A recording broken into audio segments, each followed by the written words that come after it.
ભરૂચમાં ધૂળેટીના પર્વે નર્મદા નદીમાં લોકોનું જોખમી સ્નાન। અંકલેશ્વર તરફના કિનારે મોટી સંખ્યામાં લોકો નદીમાં સ્નાન કરવા ઉમટ્યા।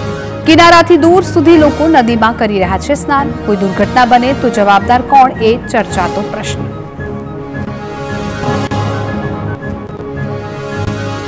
ગુજરાતમાં ધૂળેટી પર્વે જળાશયોમાં ડૂબવાની ઘટનાઓ બની છે।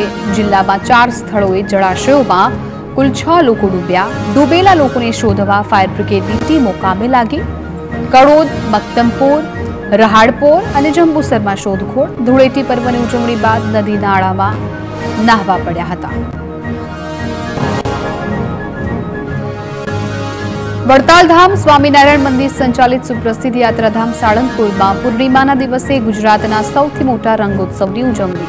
કષ્ટભંજન દાદાને હોળીના દિવસે વિશેષ શણગાર કરવામાં આવ્યો તેમજ 7 પ્રકારના 51,000 કિલો રંગ અર્પણ કરવામાં આવ્યા। ઉદયપુરથી ખાસ મંગાવવામાં આવેલા ઓર્ગેનિક રંગોથી ધૂળેટીની ઉજવણી કરવામાં આવી।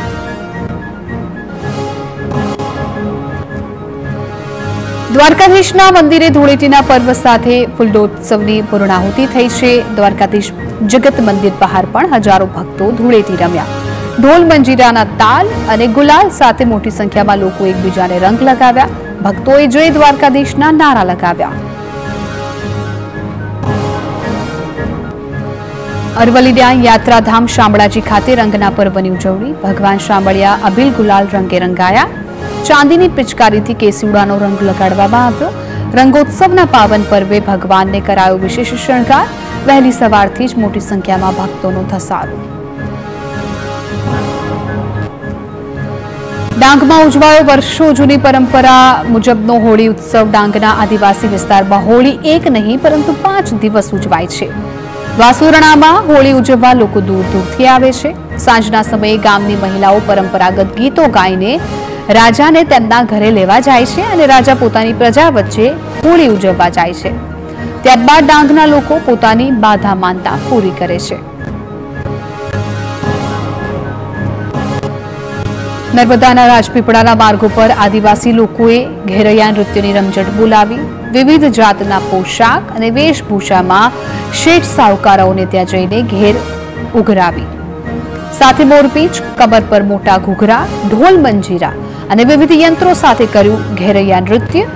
લુપ્ત થઈ રહેલી ઘેરૈયાની પરંપરાને જીવંત રાખવાનો પ્રયત્ન।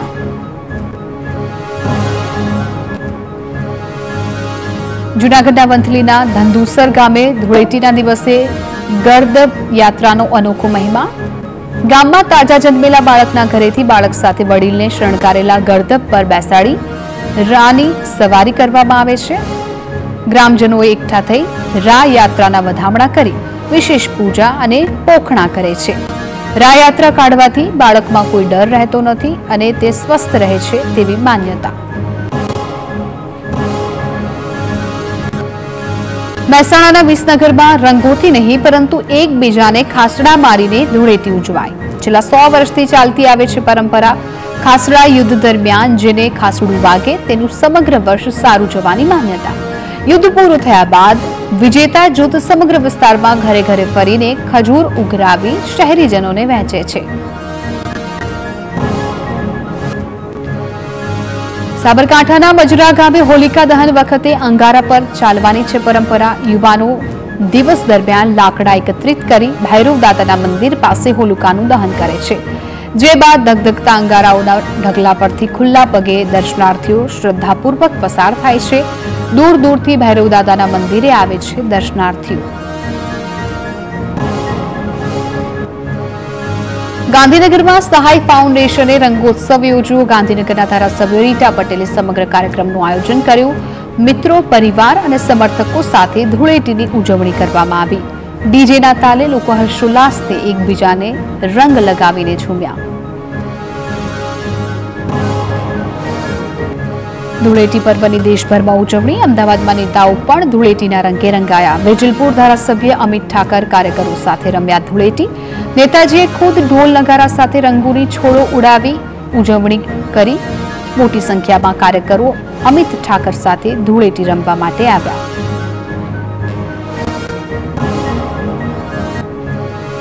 રાજકોટમાં પૂર્વ મુખ્યપ્રધાન વિજય રૂપાણીએ પણ ધૂળેટીનો તહેવાર ઉજવ્યો। પારસ સોસાયટીમાં પરિવાર, મિત્રો અને કાર્યકરો સાથે ઉજવણી કરી। રૂપાણીએ રંગ બદલતા નેતાઓને ટકોર કરતા કહ્યું કે તક જોઈને રંગ બદલતા નેતાઓને લોકો સ્વીકારતા નથી। સાથે જ રાહુલ ગાંધીના નિવેદન પર પણ વિજય રૂપાણીએ પ્રતિક્રિયા આપતા કહ્યું કે કોંગ્રેસ તૂટી ગઈ છે અને કોઈ સ્વીકારવા તૈયાર નથી। પાટનગરમાં ગુજરાતી ફિલ્મ સ્ટાર હિતુ કનોડિયાએ પરિવાર અને મિત્રો સાથે રંગોનો તહેવાર માણ્યો। હિતુ કનોડિયા તેમના પત્ની મોના થીબા અને પુત્ર સાથે ધૂળેટી રમતા જોવા મળ્યા। સૌ લોકોને તેઓએ ઉત્સાહ અને ઉમંગના પર્વ ધૂળેટીની શુભેચ્છા પાઠવી। બનાસકાંઠામાં સાંસદ જ્ઞાનીબેન ઠાકોરે ધૂળેટીની અલગ રીતે ઉજવણી કરી। તેમણે નિકેતન ખાતે ખેતરમાં જઈને ખેડૂતના ઘાસની કાપણી કરી।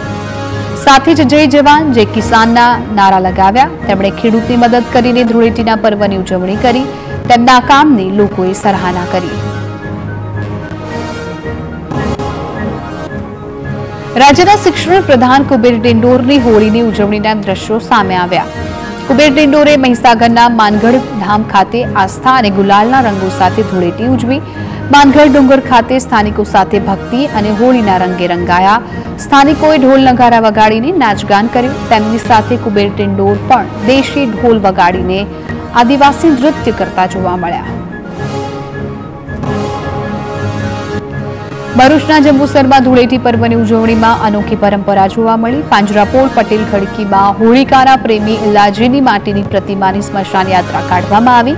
આ પરંપરા પેઢી દર પેઢી ચાલી આવે છે। હોળીના દિવસે તળાવની માટીમાંથી ઇલ્લાજીની પ્રતિમા બનાવવામાં આવે છે। બનાસકાંઠાના વાવના મીઠા વિચારણ ગામની માઇનોર કેનાલમાં ગાબડું પડ્યું। ખેતરોમાં કેનાલના પાણી ફરી વળતા ઇસબગુલના તૈયાર પાકને નુકસાન। ઇસબગુલનો પાક નિષ્ફળ જતા નુકસાનીને લઈને ખેડૂતો ચિંતામાં। વધુ પાણી છોડાતા કેનાલ ઓવરફ્લો થવાને કારણે ગાબડું પડ્યું હોવાનો આક્ષેપ। તાત્કાલિક ધોરણે કેનાલનું સમારકામ કરાય તેવી ખેડૂતોની માંગ। અમદાવાદ શહેરના ચાંદખેડા વિસ્તારમાં લિફ્ટમાં 10 લોકો ફસાયા। કેબી રોયલ બિલ્ડિંગની લિફ્ટમાં ફસાયા લોકો। લિફ્ટમાં ફસાયેલા લોકોને દિવાલ તોડીને બહાર કાઢવામાં આવ્યા। ફાયરની ટીમ ઘટનાસ્થળ પર પહોંચી રેસ્ક્યુ કર્યું। લોકો 3 કલાક સુધી લિફ્ટમાં ફસાયેલા રહ્યા। વડોદરામાં નશાકારક કફ સિરપ વેચવાનું કૌભાંડ ઝડપાયું। બાતમીના આધારે એસઓજીએ કાર્યવાહી કરી। દવાની આડમાં નશાકારક કફ સિરપનું થતું હતું વેચાણ। પોલીસે રતિલાલ પાર્કમાં રેડ કરી 2570 નંગ સિરપ કબજે કરી। પોલીસે ફૂડ એન્ડ ડ્રગ્સ વિભાગ અને એફએસએલની મદદ લીધી। પોલીસે સિરપ સહિત કુલ 7 લાખથી વધુનો મુદ્દામાલ જપ્ત કર્યો। 2 આરોપીઓની ધરપકડ કરી 6 દિવસના રિમાન્ડ મેળવ્યા। ઘટનાની જાણ થતાં જ ફાયર બ્રિગેડની ગાડીઓ ઘટનાસ્થળ પર દોડી આવી। હાઇડ્રોલિક લિફ્ટથી લોકોને નીચે ઉતારવાની કામગીરી હાથ ધરાઈ। ફાયર વિભાગ અને એમ્બ્યુલન્સના કર્મચારીઓ બચાવ કામગીરીમાં લાગ્યા હતા। એટલાન્ટિસ બિલ્ડિંગમાં જ્વેલરી શોપ માલિકો તેમજ નામાંકિત ડોક્ટરો રહે છે। ફ્લેટમાં શોર્ટ સર્કિટને લીધે આગ લાગી હોવાની પ્રાથમિક માહિતી। માલવિયાનગર પોલીસ મથકે આગ અંગે નોંધાઈ છે ફરિયાદ। એફએસએલ તપાસની સાથે પીજીવીસીએલનો અભિપ્રાય મેળવશે પોલીસ। તો ફાયર એનઓસી, બીયુ પરમિશન સહિતની પણ તપાસ કરવાનું પોલીસે જણાવ્યું।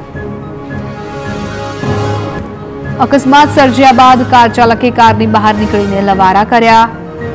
મોટેથી અનધર રાઉન્ડ શબ્દો બોલતો નજરે પડ્યો। અકસ્માત સર્જ્યા બાદ નબીરાને તેનું કોઈ ભાન ન હોવાનું જોવા મળ્યું। ઘટના અંગે આરોપી રક્ષિતે કર્યો લૂલો બચાવ। કારની એરબેગ ખુલી જતા અકસ્માત થયો હોવાનું આપ્યું નિવેદન। કારની એરબેગ ખુલી જતા આગળ કંઈ ન દેખાવાને કારણે અકસ્માત થયો હોવાનું રક્ષિતનું રટણ। મહિલાના મોત મામલે નબીરાએ વ્યક્ત કર્યું દુઃખ। મૃતકના પરિવારને મળવા જવાની પણ કરી વાત।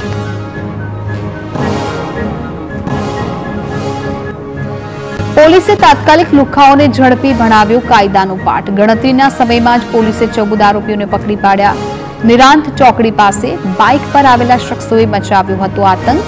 લાકડી, દંડા સહિત તીક્ષ્ણ હથિયાર વડે રોડને બાંધમાં લીધો હતો। પોલીસના ઉચ્ચ અધિકારીઓએ તાત્કાલિક સ્થળ પર પહોંચી તપાસ શરૂ કરી।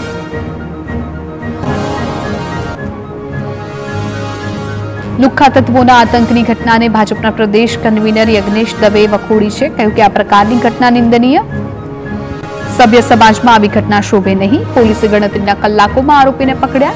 આ ઘટનામાં પોલીસની નિષ્ક્રિયતા કહેવું યોગ્ય નહીં. ગૃહપ્રધાને કડક હાથે કામ લેવા સૂચના આપી છે.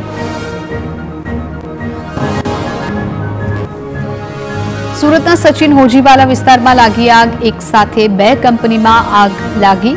પ્લાસ્ટિક અને કાપડની કંપનીમાં આગ લાગી. ડીપીમાં બ્લાસ્ટ બાદ આગ લાગ્યાનું અનુમાન. કાપડ કંપનીમાં લાગેલી આગ પ્લાસ્ટિક કંપનીમાં પણ ફેલાઈ. ફાયર બ્રિગેડની ટીમ દ્વારા આગ પર કાબુ મેળવવાનો પ્રયાસ.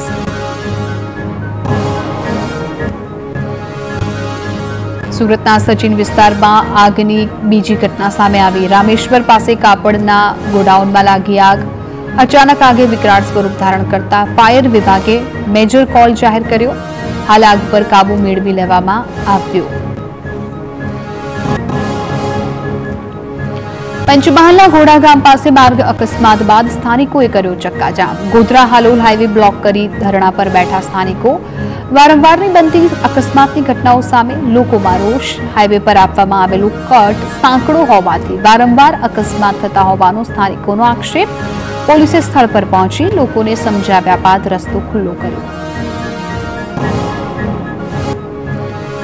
ભાવનગર વલભીપુરના પાટણથી રાજગઢ ગામ તરફ જતો માર્ગ ફરી બિસ્માર.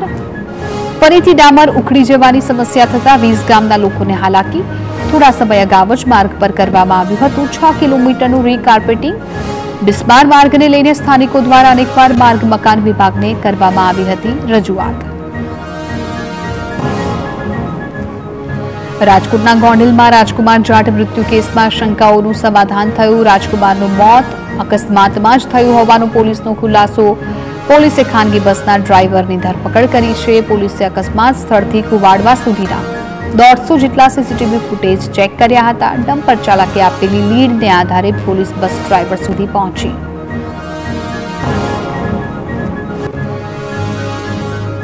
અમદાવાદના બાવળાના મેણી ગામમાં 2 કોમ વચ્ચે તણાવની સ્થિતિ સર્જાઈ. હોલિકા દહન ન કરવા ધમકી અપાતી હોવાની મામલે પોલીસે કરી સ્પષ્ટતા.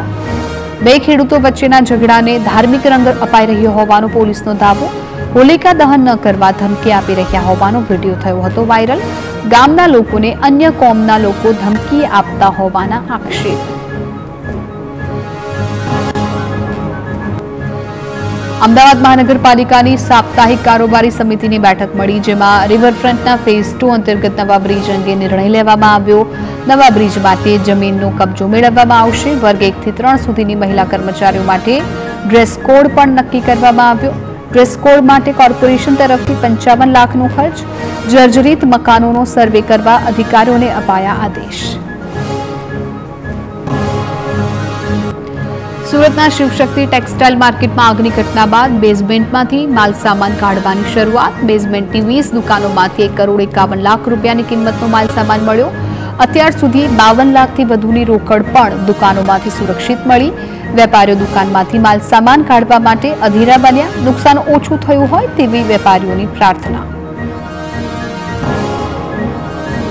ગીર સોમનાથના વેરાવળ નજીક સિંહણ કુવામાં ખાબકી. કુવામાં દોરડા અને ખાટલું ઉતારી કરાયું સિંહણનું રેસ્ક્યુ.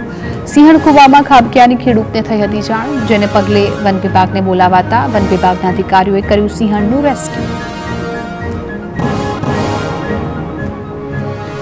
અમરેલીમાં ખનીજ ચોરી અટકાવવા તાલુકા પોલીસ એક્શનમાં. ચાપથળ ગામમાં પીઆઈની ટીમ દ્વારા દરોડામાં ખનીજ ચોરીનો પર્દાફાશ. 4 ડમ્પર 2 લોડર સહિત રેતી ચોરીમાં વપરાતા 6 વાહનો જપ્ત કર્યા. તમામ વાહનો જપ્ત કરી ખાણ ખનીજ વિભાગને સોંપવામાં આવ્યા. પોલીસે 35 લાખનો મુદ્દામાલ જપ્ત કરી દંડાત્મક કાર્યવાહી કરી.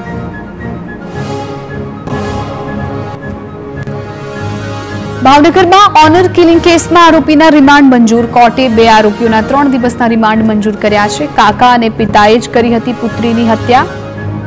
અન્ય જ્ઞાતિના યુવક સાથેના પ્રેમ સંબંધમાં હતી યુવતી. માન મોભો જાળવવા સગી દીકરીની કરી હતી હત્યા. અમદાવાદના અમરાઈવાડી વિસ્તારમાં ગોડાઉનમાં લાગી આગ. તેલના ડબ્બાના ગોડાઉનમાં ફાટી નીકળી આગ. વિકરાળ આગ ભભૂકી ઉઠતા આસપાસના વિસ્તારમાં અફરાતફરી મચી. ફાયર બ્રિગેડે મહામહેનતે આગને કાબૂમાં લીધી.